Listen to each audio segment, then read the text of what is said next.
let me preface this. I believe that all business activities, all professional activities, all not-for-profit organizational activities can fall into just two very distinct categories. That's everything. I believe those two categories are what we do to give value and communicating about what we do to give value. That's it. I like simple because it helps us focus on things that need to be done. If you are a lawyer and you think, I need to prepare to give value, you go to law school, you learn how to do the kinds of things that a client will give you money to do, you think about getting better at that, you learn to give value.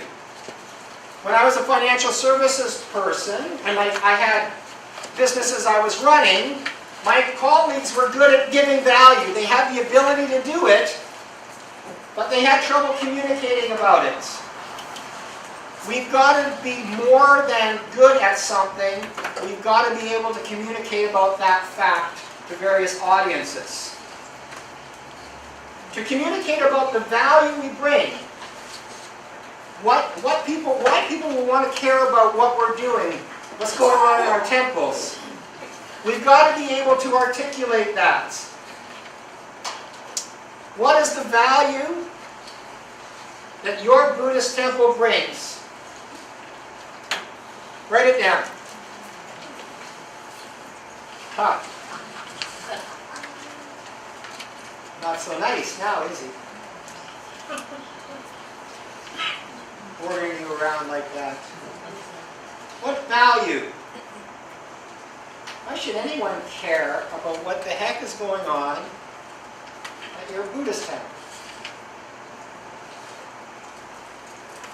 So Piper, once you get us started, you're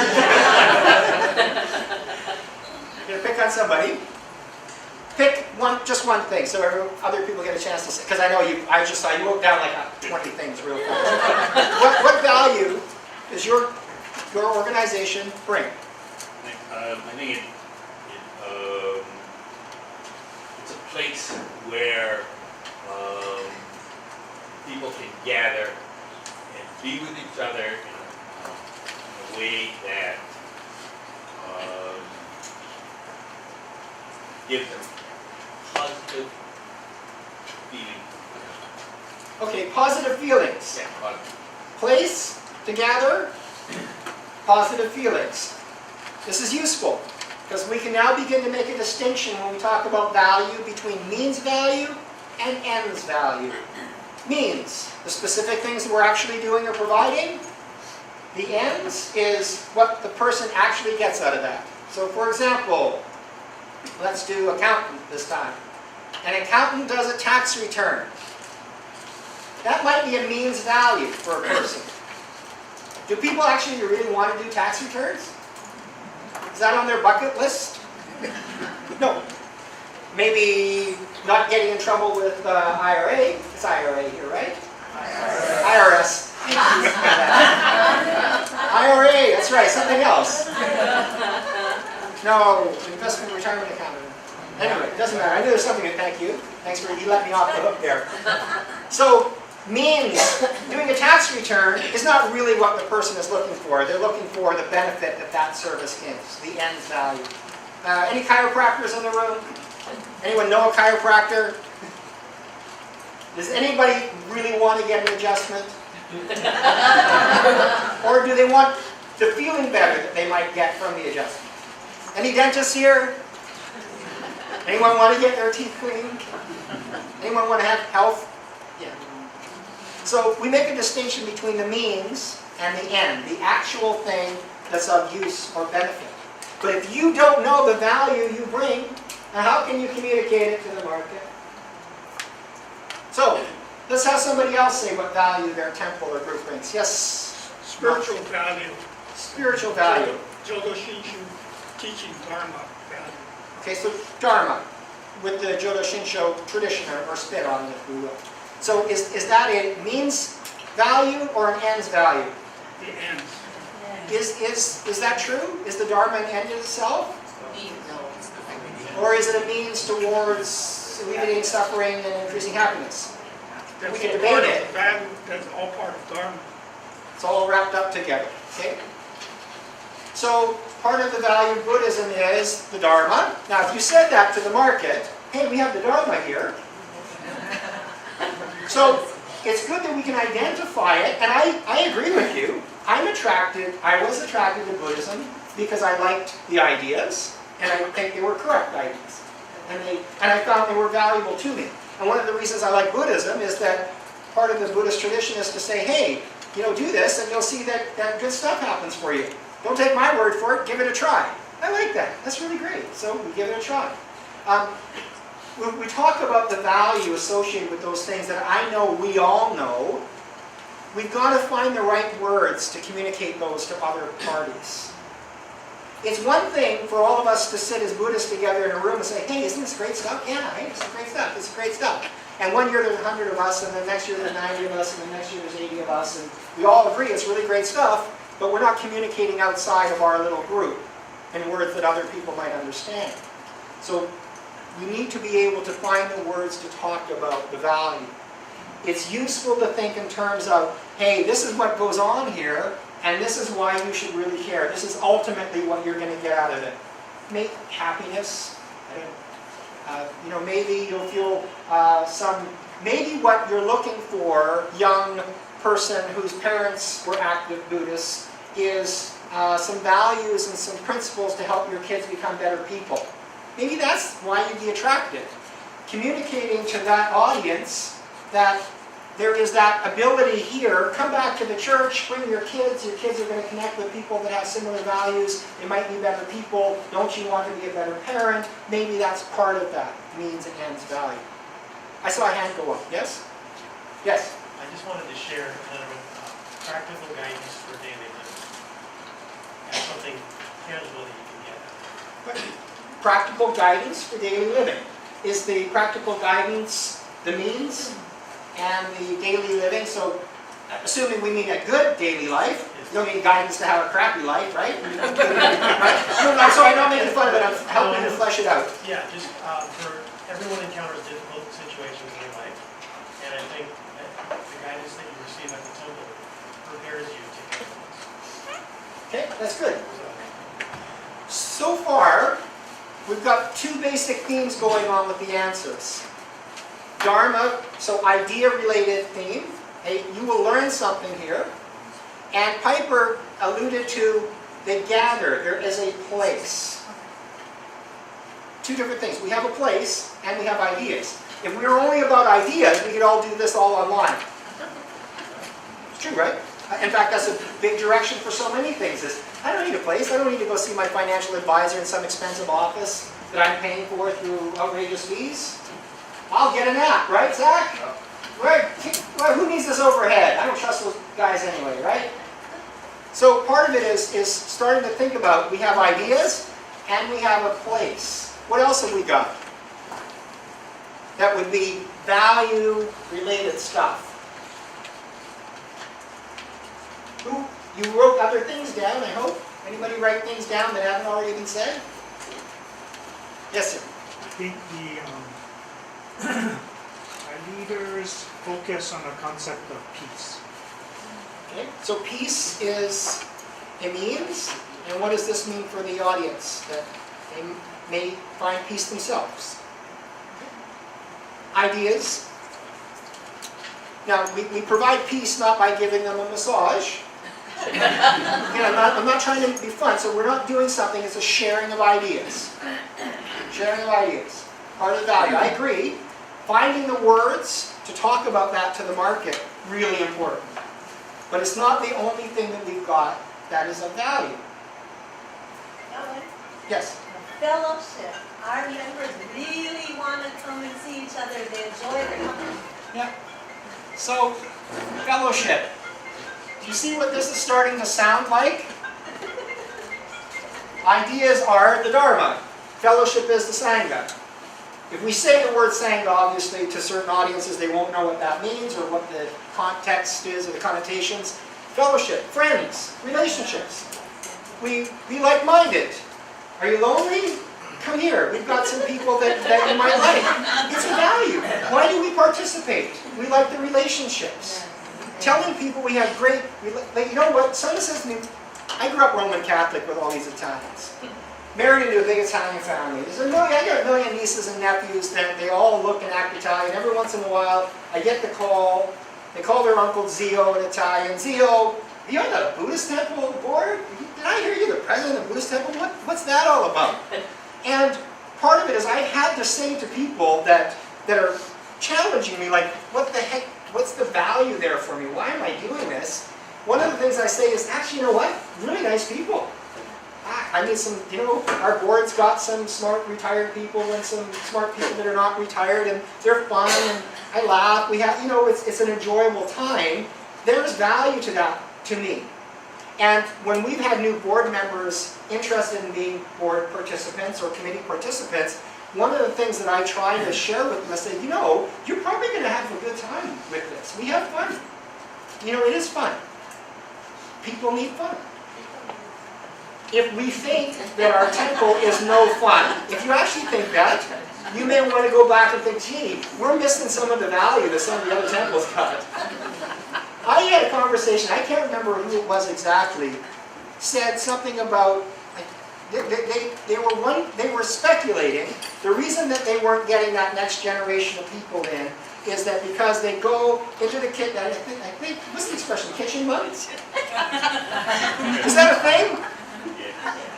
Okay, so maybe the sense that they're going there and they're being reminded by their uncles and aunts that they hadn't seen somebody in a while and they didn't clean their room or they were rotten when they were teenagers or who knows what it was. But my takeaway was, some of the people are going, I'm not going to go there, that's not fun. Yeah, that's not, you know, I'm going to go visit my aunt at Christmas time because I have to, and she, you know, reminds me that I, you know, hurt their dog when I was a kid. I don't know what it is. But if we want that environment to be fun, and it's not, we need to work on that. Because if people aren't coming together to enjoy that time together, it's nice that I'm being peaceful. I'll give you an example. One of my favorite areas of Buddhism from as a philosopher and as a business person is the right livelihood discussion. It's one of the reasons I wanted to do that lecture at the World Conference. I think a lot about that. And one of the reasons I focus on that topic as being of interest to me is when I was introduced to right livelihood within the Jodo Shinsho context, it was a pretty simple statement of what right livelihood is. Do you know what it is? Act in a way that doesn't produce harm for anyone. And I immediately pointed out that I could sit in my basement like this and do no harm to anyone and do absolutely no good at all. And I said, no, simply not doing harm is not a very high bar to achieve, right? I think we should have a higher standard here. Let's shoot for doing good for other people. Why don't we try that? That sounds really good. Let's talk about giving value to others and what we do and attracting people. And I think it is part of the value that we can bring. Ideas, fellowship. What's another thing we've got? Piper alluded to this. What have you got? Sorry, what was your name? You and I were talking about the break. Oh, we've got assets like property and real estate. We've got real estate. Oh, he's right. We've got a building. But you know, buildings, you can't, I mean, in Calgary, buildings are worth a lot, right? I mean, for Calgarians they are. They're building all these, you know, apartment buildings and condos. There's no places in there to meet. They're not building community centers anymore. You know, I said to the board, I said, you've got all these people here that are moving into within 3 or 4 blocks of here. There'll be hundreds and hundreds and hundreds of people, and they have no place other than a coffee shop to meet. You can't have a meeting anywhere. We've got meeting space. We've got value. We've got real estate. We've got a building. More than that, what kind of building we got? Pretty cool building. It's pretty cool. People think it's cool. We're going to talk about, at the very last part of our session today, points I try to make in my book about how relationship building events can be the most effective way of connecting with people. And one of the things I talk about in there is the distinction between traditional and non-traditional venues. The point that I try to make in there, which since I started, I might as well finish the thought, and then we'll pick it up again in about an hour from now, or 45 minutes, is this idea is that we have a cool venue. People that want to engage people and make that memorable and build real relationships, They don't want to just do it back at the hotel where they met every other time. You know, the thing we say in Calgary is, oh, get to know your clients. Take them to a hockey game. How does that help? They all go to a hockey game all year long. There's nothing significant about that. They've been in that building a million times. They saw that exact same thing a million times. It's not memorable. They will forget that they did that with you. That does not foster your relationship. What you want to do, I would say, is pick a venue with some activities, some things that are different, so that they at least remember it. I'll give you an example in about 45 minutes. We have a building. We have a building that sits empty. What percentage of the time? It's a horrible waste. If my group would have said, no, you know, we're going to build and we have no interest in engaging the community other than Buddhists and some Japanese and continue to use it on a Sunday morning and, you know, maybe have a board meeting in there. I said, you know what? I think that's a waste, I would have said to them. That is a waste of raising money. I don't want to help you do that. That's a waste of land. It's a waste of a building. It's bad for the planet. You know, never mind bad business or bad for an organization. It's bad for the planet to get all this money and hoard all this stuff and build this place that's just ours. And never mind that you're all paying for that road in front of here, and never mind that you're all paying for the parking lot across the street and the lights and the police officers that make sure our community is safe, because we're not paying for that. You know, we're just going to do this and keep to ourselves. Well, that's how organizations go away. And I said, I'm not interested in it.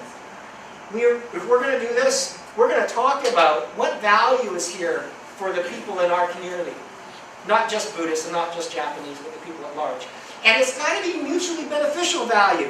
I know we're not for profit, but sustainability suggests it's got to be mutually beneficial. We don't just have a building we're going to give away, we're going to rent it.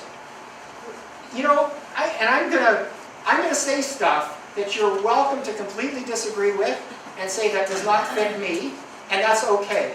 So for example, we have in Canada a rising interest in same-sex marriages. I believe that my brother-in-law owns by far the largest catering organization in the city, and they run a big facility a block away from the Buddhist temple, which is really cool for us. We're going to talk about how to engage the community. I am already getting inquiries from same-sex couples that are interested in having a different place to do weddings. I don't know that everybody in my community is comfortable with that. I don't know. And you won't know that in yours. But I'm wondering if that's not a way we give value. A way we give value.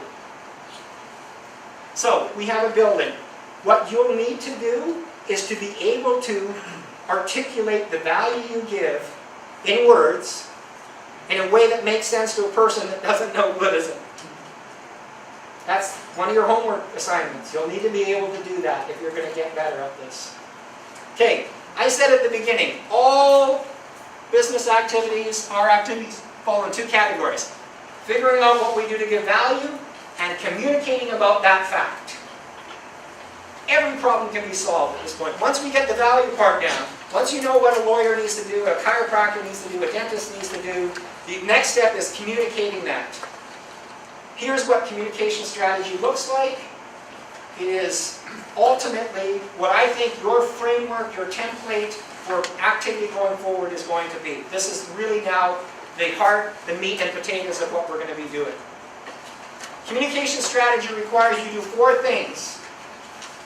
They're usually in this order: audience, results, message, and media. But sometimes, this is good for your notes today, but I will make a point. Sometimes it's results, audience, message, and media. Let me clarify. Audience. Every single type of person you'll want to communicate to. It doesn't mean that if you're trying to communicate to 1 million people that you need to have 1 million names down here. What we'll want to do is understand our audiences as being into distinct categories. The better we understand who we're communicating to, the better the rest of the process is going to go. And in a moment, we're going to start listing off the various audiences we're going to communicate to. Result, or objective. We communicate for a reason, a purpose. If we're communicating to an audience, we need to be clear what the result is we're after. Otherwise, how do we know if we've done it or not? Remember, we talked about success as being specific and measurable and so on. This is where goals start showing up.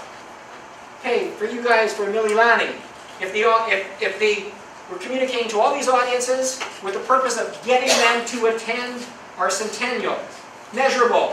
What is that purpose? If they showed up, we did a good job. If they didn't, we didn't do a good job. Result. A result can be understood as what you want the audience to think, feel, or do. That's 99% of it. Maybe another one in there, but that's it. Think, feel, or do. Message. Very simple now. We craft a message that is designed to get each one of those audience types to think, feel, or do what we want them to think, feel, or do. That is where the art comes in. That is, agreed, not always the easiest part. I'm currently writing a book that's communication strategy on how to generate referrals for your business. That's the kind of stuff I do with my work now. In that particular case, result was first. I'm a lawyer and I want to get referrals. Now, what audiences will I communicate to? What is the message? How will I deliver that? Audience, result, message, media. These are just simply the various ways that we're going to deliver the message to that audience to get the results we want. That is, once we know what our value is, everything we need to do is on that template. And it can be revisited year after year and reworked, and it can be about a specific thing that's happening, a centennial. It can be about, no, we want to increase our membership by 10% a year. It could be anything, but the process is always the same. And when I just did a workshop for this for a bunch of accountants and finance guys that wanted to get referrals, and they had never gone through any of this stuff. They were really good accountants. They did not know how to communicate to various parties that they wanted new business, what to tell them and how to deliver that message. Even though they knew it was the cheapest, easiest way for them to grow their business, they did not have a mechanism. So this mechanism can be applied to virtually anything, any issue or problem you've got. Good. Now you got to do some work. I would like you to list off, let's be ambitious here, if you can, 10 types of audience. Okay, so let's get started. Tell me a couple that you've got. Senior citizens, the Generation X, and the millennials. Okay, so she's picked 3 demographics by demographics. Not a reasonable way to start. Seniors. Anybody have seniors down? Anybody divide seniors up into more than one group? Just curious. Super seniors. Good marketing. See? That's the message they want to hear. Super seniors. When I got these glasses, now some of you might have glasses like these change color outside, which is called transitions. And they also have different prescriptions, which are called progressive. But what they used to be called? Bifocals. Now, good marketing. Old people have bifocals. I got progressives. I'm progressive. Marketing on is very important. So seniors. So here's one of the ways that we talked about this category. And it is a category. And we refer to them as when we described out the seniors, we were really talking about the older Japanese group, the core, the original core. An audience with looking for different values, a different value out of this. Their expectation. So we recognize that absolutely we're going to have a different message for that group because we want them to want different things. We're going to get that in a moment. Let's pick seniors. We're not going to do all of them because it will be too hard to do that on the board. Purpose here is for you to have a process. But let's say seniors. Just FYI for you, our congregation, we have about 100 members at our temple. It's small. About half of those I would describe as Japanese from the tradition, the people that have been either themselves personally or family around for a bit, and the other half are what we would call the basic Caucasians and other ethnic groups from the community. And it's really interesting to see. And by the way, the new group tends to be younger, I would be considered a community person, not a person from the Japanese tradition, but I would be on the older side. A lot of these people are in their 20s, 30s, maybe some in their 40s maybe, but 20s and 30s. Getting the kinds of people that I know you want to get, for sure. So seniors, when you pick a audience, you'll want to make sure that you put some description around that. You may not need to describe the Japanese seniors. Your whole group may know what that means. But generally the process is, okay, what are we talking about here? We're talking about probably Japanese, probably over 55 or whatever. You're going to say, you're going to want to describe that a little bit, in part, so that when you're working within your committees or your board, and you're using a word to describe an audience, you all know what you mean by that. Yeah, just to be on the safe side. Okay, somebody else tell me a different audience that they picked. Yes? Well, it would be my generation, late generation Y into generation Z. Can you give us ages on that? Well, I'm 24, Okay. so 24 and younger, plus 25 and younger. Okay, so good. So we're going to have under 25. So that looks like that. Yeah, and they're looking for a different value. So what we might want from them might be similar to the seniors, but we're gonna hear that that's not necessarily the case. But the message to get those people to do that thing is going to be different, and certainly how you deliver the message is different, right? But you start. What should come out of this, and what I've done for several businesses, is actually get a template. We did the same thing with the temple. Map out all these audiences. Make sure we can describe them. Get very clear what the results are. Start crafting that message, which you're going to hear about in a second, and then actually delivering, putting that into place, and then looking for those results. And if we got it right, we kept going. If we didn't, we stopped. You can apply that to any business, any activity. Under 25s. Pick another group. Yes? Okay, so ex-members, not non-members, but ex-members. We did not identify this group at our temple, so I don't have any insight over why a person would leave and what to say to them. But is it reasonable if you think that you can identify that audience? So part of this is it might be hard for you to communicate to that audience. If you kept a list and emails and you kind of know who they are, because you see them at the grocery store or whatever it is, you may have a strategy. I think. Maybe not ex-members, but I think they used to be more active. Yes. Okay. Maybe that's not the right. Well, it doesn't really matter. Somebody else in there might go, yeah, we lost 20 people last year. They decided to spend Sunday mornings on the golf course. Right, Piper? And I'm going to keep X up there.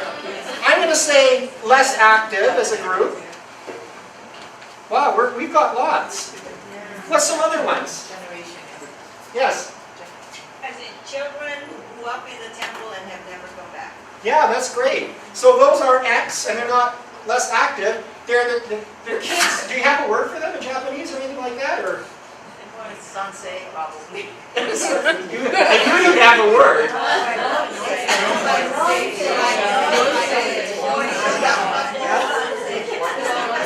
Hey, you can call them whatever you want. Ungrateful, rotten, no, yes, can we do all this stuff for them, right? We're going to call them kids for these purposes today. Yes, sir? It's the young families, the ones that we want to attract to Dharma. Okay, young families. I like that group too. So let's add some flesh around young families. Are they Japanese? Not necessarily. Very important, right? I could be a candidate for that. My daughter comes to the temple for sure. And she's over 25. She is not an ex-member. She volunteers, so given her ability to volunteer, I'd say she's fairly active. But she falls into that kind of white person from the community that thinks this is kind of cool and why not? So young families that are probably in the community. Is that fair? Yeah. You might attract them from outside, but we're talking about all those people out there that, hey, they're 2 blocks away. We've got to think about what our value is for those young families. Let's pick some more. Those are the easy ones. Yes? People in the neighborhood, Yeah. the community. Community at large. General public, you bet. Why is the general public important?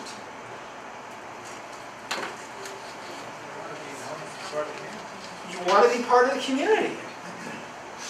So, inner city Calgary, where we are at, we are on a block that was traditionally where the Italian immigrants had, well, originally the Germans were there, but the Italians really filled up the area, and then they started moving out. By the time my wife showed up in the 60s, they were already a couple communities away, and that was already recognized as being kind of the older Italian area. But there's a bunch of old Italian restaurants in there, the Italian clubs in there, and the whole area is being revitalized. So we have needs on this block, such as a local community festival. They're going to do a street redevelopment that requires the various business owners to agree, including our Buddhist temple, that a certain amount of taxes can go towards beautifying the street, and there's an initiative going on. We do fundraisers in the community, and we solicit money from the various businesses around us, even though I don't think any of them will ever be members, or do they have any interest. But what they have an interest in is the success of the community. The building owner to the building right beside us, I found out, owns a couple of other businesses in the area. So I had a chance, I flew to talk to him, and I said, oh, I'm the president of the Buddhist temple. As you know, because one of your buildings is right next door to ours, we just did this renovation. He goes, thank you so much. And I go, oh, well, why? He says, do you know what value you bring into my building? There was a 125-year-old building that looked like it was going to fall down, and now there's this beautiful building here, and if every one of these old buildings start revitalizing, my property value goes up, new people come, everybody succeeds by having a better community. Wow. So now, stakeholders in your community are those businesses, the people at large, right? Yes? How about other church leaders and ministers of different faiths? Different faiths. Do you have a strategy on the island to do that? Do you want to? Why is that good for you? Is there some benefit to you? Does it drive your values, sharing your message with others? See, that is interesting. If we say that engaging other churches is important, and let's say you've already written a value statement. That value, that's a very specific value. It may not show up in that value statement. It may cause you to go, I do want the world to be a place where people of different ideas can cohabitate and find mutual respect. Maybe that's how you articulate that sentiment. And it may not have come up in your mind before, but I do think that's useful. Here's something we do in Calgary along those lines. I don't have any personal responsibility. This is an initiative from our Sensei James. But the high schools in Calgary are required to do interfaith studies.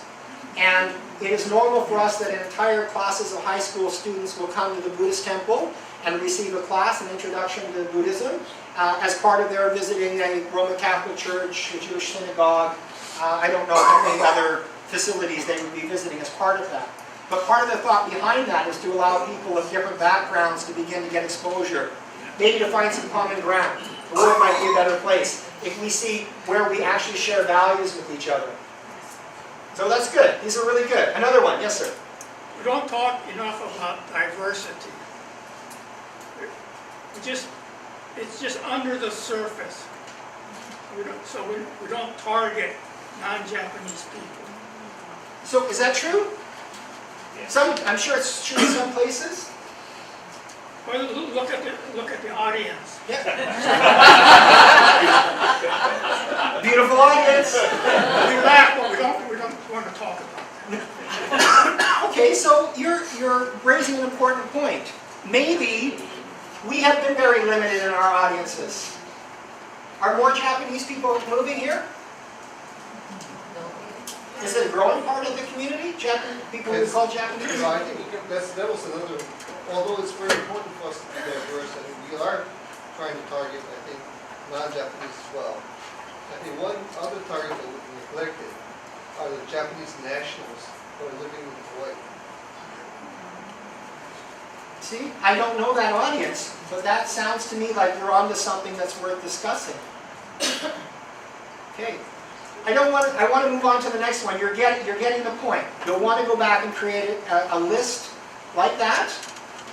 I think 10 is not a bad, you'll only want the list as long as you can meaningfully address.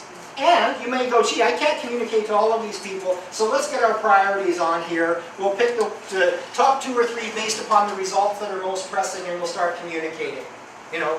But there's one more else I want to put in there. The media. The general media. I mean like the newspapers and stuff like that. They need product, which is information, ideas, things that may be of interest. They're looking for it. You can give that to them. We did it in Calgary. Granted, upstart Buddhist temple, spending a bunch of money, and in the inner city is, the angle that we did with the local media, because I was responsible for contacting them, was, hey, this is not about Buddhism, by the way, is what I would tell you. It's not about Japanese, it's not about Buddhism. It's about inner city redevelopment and people coming to the core. Because that was of interest to everybody. Because now it's taxation, it's infrastructure, it's political, it's about the growth of a city, it's of general interest. Whether or not the Buddhist temple spent $2 million on a temple is not it would be of interest to you guys, it's not of interest to the general media. So we had to figure out a way. We wanted them to write about us, draw attention to the temple. We had to think about what's the message that's going to get them to write. But that was an audience we picked. I also discuss a bit about engaging the media in my book, which you'll find helpful in a bit here. So I'm going to leave this up. Let's pick a few different audiences here to talk about result. Let's start with seniors. So that group we were calling probably Japanese, probably over 55. What specifically do we want them to do, think, or feel? Yeah, that's reasonable. You want them to feel valued. You sure do. And if you're going to be proposing some changes to how things are going to be around here, we need their blessing. They need to be comfortable. So yes, we value you. We want them to feel valued. We want them to feel okay about what's going on, especially if we're talking about changes. What else do we want from that group? Knowledge, okay. More participation, support. How about donations? How about money? I don't know, maybe that's not something, we have to talk about it. We have to talk about money. It's okay to talk about money. It's necessary. We all know it's necessary. If you're going to do a renovation, $2 million, we needed to talk about money because we needed to come up with a strategy. We wanted those seniors to bequeath stuff to us. You're going to give it to us anyway. Come on, we can cut it in now. We got $2 million going on here. What does that look like? In our case, we wanted to attract parties that would rent the temple. So part of the audiences we were looking after were service providers that we thought would find this to be kind of a cool place. However, we didn't want just any service provider. It's got to be something that fits with our values. So, for example, Monday nights is yoga, Tuesday nights is yoga. We have a non-Jodo Shinsho group that wants to do silent meditation. We think that fits within what we're all about. People get better, if it gives value to the public, we're okay with that. They're allowed to come in. We have non-Jodo Shinsho Buddhist organizations that don't have their own facility. There's an audience that we identify. Tibetans. It takes a lot of money to build a temple. They're like, nah, we can't do that, or we don't want to do that. They've already got a temple, let's just go there. We had a relationship with them before. While I was out here this last week, they booked 4 or 5 days for the month of February to come in there and do that. To do their Buddhist activities from their tradition. We just got a contact the other day from somebody who wants to do a piano recital. Piano music. Kids playing for their uncle, aunt. Moore says, that sounds okay. I mean, why not? It gives value to people's lives and people become better for it. Why wouldn't we facilitate that? So we picked audiences where the result was, rent our temple. Rent, give us money, use this facility, very specific, measurable. You can do it either way, which is what I said at the beginning, and it really depends. When I do classes on how to generate your business by establishing referrals, we know the result. When we were approaching this at the temple, we knew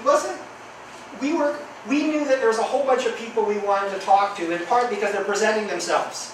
Older Japanese, what are you guys doing? You know, do you need money? Are you guys okay? Is this going to complete? So there are audiences. Where are we going to go while the temple is closed? Hey, can we rent that place? Is that going to be there? So what we decided to do from a process was identify the various audiences. That was our objective. It doesn't matter which one you do first. There's a bit of a play back and forth between this, and part of it is going to be prioritizing. If you said we're in dire straits, if we don't make $50,000 next year, I don't know what we're going to do. We're not going to be able to afford a sensei, which means we're not going to do this, we're not going to do that, I don't know. And so you might be so pressured by a particular result, we say, listen, let's focus on, we've got to raise $50,000 from who's the most likely candidate, the seniors. What's the message to get them to do that? When I was running the capital campaign to raise the money for the temple, first thing we set was a basically donation objective of $1 million again, over a period of time and so on. And then we said, okay, what are the various audiences that might want to give us money? What does that look like? Came up with kind of a plan. We figured we could get, $500,000 from the seniors, $100,000 from here. We had a strategy, and then we communicated the message to get the results. It doesn't really matter. If you create a template like this, you'll be able to go back and forth. By the way, just so you know, when we were building out the results here, here's an audience we should acknowledge, which we haven't done yet. That's related to my story. How about other Jodo Shinsho Buddhist temples? How about all of you communicating amongst yourself? You're an audience. When we realized we were going to be a couple $100,000 short of our objective, we came up with an idea. We went to the other Buddhist temples, and we said, hey, have you got money in GICs? Oh, they're making 2%? We'll give you 2%. That's what we did. So what we did is we created a financial arrangement with a couple of other parties to help shore us up, and we were able to identify the audience. We knew the result. We created a value proposition, a message, and we went after that. I think you should be communicating amongst yourselves to share ideas about what's working and challenges and things things you did well at, things that you didn't do as well at, what's everybody else doing about this, as an audience to communicate to, for sure. And maybe other Buddhist, bigger organizations in other parts of the world. Results. Let's talk more about results. What are the basic kind of results we'd be looking for? We said attendance.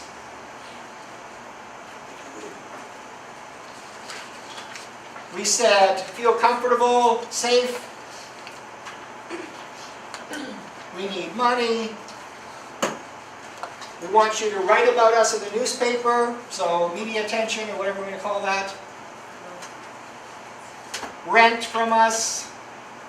What we'll find is that some of these audiences, we have more than one result. We want them to feel safe and give us their money. We might find that young families in the community are looking for a place to do a craft. Let's say it's a class for children's crafts, play dates. That's a reasonable value, got a nice safe place to do that. And so we target to them about renting our place. Small business owners in the community, a place to do rent. My brother-in-law, again, owns the largest catering company in the city of Calgary, big facilities. I went to him as soon as our temple was done. I said, come on, I'm going to give you a tour of the temple. He said, why? He said, because I want you to refer business to us. You're going to get people say, hey, where should I get my wedding done? Now, we're not going to host the party there, because we can only accommodate 80 people. You might be able to. I can't. Can't really do a lot of Italian weddings there. not the dinner part, but you could sure do a lot of ceremonies there. And a center of influence is a caterer, a center of influence is a wedding planner, and you might say to them, we did a proactive communication. We identified a few of them and said, hey, think about our place to do weddings, tell your clients, give us a call. proactive, other businesses. One of the things we're about to start on, it's a big project for 2016, is to use space that has been set aside for this into a columbarium. And we expect to be able to lease or sell those facilities. And we would like to see funerals at the temple. And they don't necessarily have to be Buddhist people. If you're not part of the church, your only other option for funeral services, or they tend to be the funeral homes. Very generic, nothing special about that. Why not have end-of-life celebration there? Tapping into a bigger trend, baby boomers are in the process of dying. I'm at that youngest end of them, born in '64, and the discussion about legacy and what end-of-life stuff is going to look like will become more prominent because the demographic need is more for it. It is the value you can provide to people as a place for that. So one of the things going on in Canada is we have businesses starting that do end-of-life preparations, funeral preparations, but in different ways, end-of-life celebrations like a function or a party. To be able to provide a venue to do that is something we think is possible. Result, getting businesses to want to bring business to us. Any other results you can think of, broad categories? So you will want to identify the audiences, get clear on the results, to the point of the lady at the back. In the first part, we talked about goal setting and success and those kinds of things to get better at that. Now let's get on to this, the part that requires creativity. Your process for the audience members that you identify and it become your priority, and the results that you've identified as priorities, what's the message that you're going to articulate to drive that? That message, remember, we're thinking in terms of goals, we're thinking about positive relationships from the first half of this class, about saying, hey, for me to be successful in our things, our results, our objectives, I want you to be successful in yours. I want you to get value out of this. Right? So the message can't just be give us money. It's got to be, what's the reason for that? What's the value you get out of that? Do you get donations of stocks, securities here to your temples? Is there a tax benefit, anyone for doing that? So in Canada, if a person donates a security, let's say it's valued at $100,000, and the adjusted cost base, that is the price they paid, was $50,000. If they were to sell the $100,000 worth of securities to give us the money, they pay taxes on $50,000, the capital gain. If they donate the securities to us and we sell it, no capital gains tax is paid by anyone. The IRS loses. We benefit. That is part of the message that we needed to craft. To talk to seniors about giving us some money. You're going to give it to us anyway. If you die, you're going to get a portion of it. Well, you didn't say it that way. You have to be careful. The message really is, if you die, a good portion of that goes to CRA in Canada, IRS, and then you're going to leave us a portion of the remains. Or, you know what, we're building this building. Why don't you just donate some securities to us now? And come on, we all want the government to get less taxes if we can. That's really part of that value. Remember we talked about the beginning of getting prepared to do these things? We started seeing that that was going to be a strategy for the capital raising. We didn't have a securities account, a stock account. We weren't prepared. But we had to quickly get prepared, and we did that. I opened up an account for us. We came up with policies and procedures. Who could call in? What would that look like? You know, I just talked about saying, if we get donated securities, we must sell it right away. Don't think about if it's going to go up and down. We're not going to get in the money management business. The so-called experts don't do that very well. We're not going to do that at the temple. So we're very clear about what the process was going to look like. And then we crafted the message. Hey, save some taxes. Donate some securities to us now. Fortunately, the message came out before the market started going down in Canada. And there were still capital gains to be protected. But it was part of the message. What's part of the message that we might give to young families to get them to come out to the temple? A lot of fun stuff happening. A lot of fun, okay. Is it true? Is there a lot of fun stuff happening there? Working on it, yeah. Good, you're getting but you're right. And so I'm trying to connect up this stuff that might seem disconnected today to go, so we get prepared, we want to be fun as part of our values, we want to be an honest communication about that.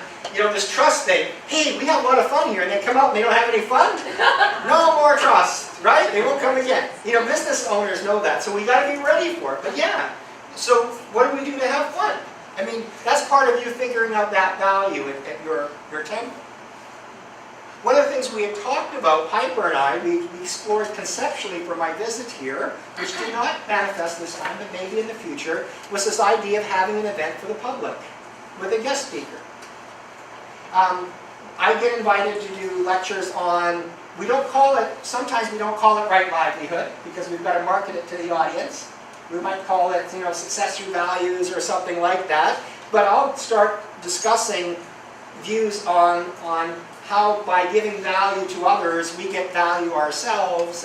And if our work is about, you know, alleviating suffering and increasing happiness in the market, you know, from a Buddhist perspective, not only is that good for us, but it's also good for the market. You know, when we talk about, we had this conversation at the board. And we've got a couple of lawyers on the board, so they're very good at that discussion. And I'm not a lawyer, but I think I might be okay at some of it. And so we had this conversation about having renters come in and you know, is yoga Buddhist enough to be there? And, you know, this kind of this debate and, you know, and I got the sense that some people kind of thought, is yoga another religion? Should it be here if it is? And, you know, and I said, whoa, wait a second, you guys, right livelihood. Here's a yoga teacher that's making people feel better. What we can do, what's our right livelihood opportunity at the board, is to allow another person to pursue right livelihood. That's what I said to them. That was my argument. You believe in right livelihood? Let's give them a chance to give right livelihood. What's wrong with people being healthy and relaxed? What's wrong with a piano recital? Does it have to be Buddhist music? Why does it have to be in that stuff? This person is making people's lives better. They're engaging. They're trying to engage in right livelihood. But if they went and opened up their own music studio, it's just too expensive. They can't do it. We've got this space here. Let them do a piano recital. And that was my argument, and it resonated with the board. Part of my message was, you know, value. Learn about right livelihood. Being able to, you know, give your value to the market in this place. So come do an event here. You know, come host a party here. Do a, you know, a ceremony of some kind. Whatever that facility can accommodate. The message is about the value to the audience, to get them to give you what you want, what you need. But not just because you want it, because there's some value to them.